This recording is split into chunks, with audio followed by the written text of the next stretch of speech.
இன்று அவருடைய சத்தம். எழுதியவர் சகோதரர் சகரியா பொன்னன் அவர்கள். நாள் ஜனவரி 4. உங்களுக்கு தவறு இழைத்தவர்களை மன்னியுங்கள். மனுஷருடைய தப்பிதங்களை நீங்கள் அவர்களுக்கு மன்னியாதிருந்தால் உங்கள் பிதா உங்கள் தப்பிதங்களையும் மன்னியாதிருப்பார் என இயேசு கூறினார். மத்தேயு 6:15. இதை இயேசு மேலும் வலியுறுத்தி கூறும் பொழுது, நாம் பிறரை மேலோட்டமாக அல்ல மனப்பூர்வமாய் மன்னிக்க வேண்டும் என்றும் கூறினார். மத்தேயு 18:35. நாம் பிறரை முழுவதுமாய் மனப்பூர்வமாய் மன்னிக்காவிட்டால் நாம் தேவனால் மன்னிக்கப்படுவதும் ஒரு காலும் கை கூடாது.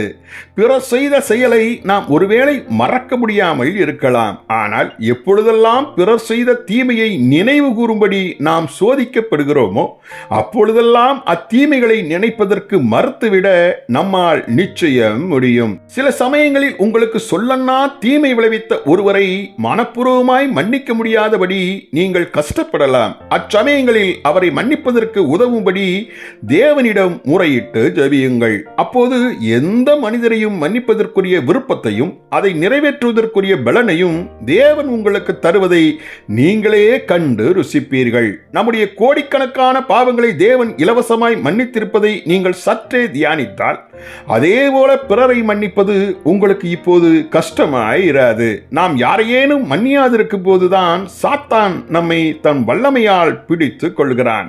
எனவேதான் சாத்தானாலே மோசம் போகாதபடிக்கு பிறரை மன்னியுங்கள் என பவுல் புத்தி கூறினார். 2 கொரிந்தியர் 2:10-11.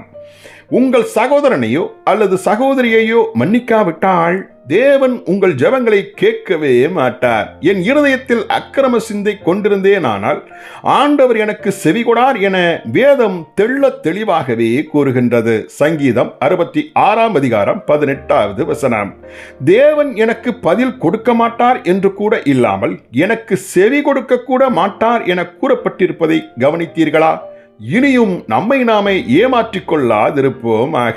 ஜெபிப்போமா. அன்பின் பிதாவே, எங்கள் கணக்கில்லாத பாவங்களை நீர் மன்னித்தீரே, அதுபோல் நாங்களும் எங்களுக்கு தவறு இழைத்தவர்களை மனப்பூர்வமாய் முழுமையாய் மன்னித்திட எங்களுக்கு உதவி செய்தருளும்.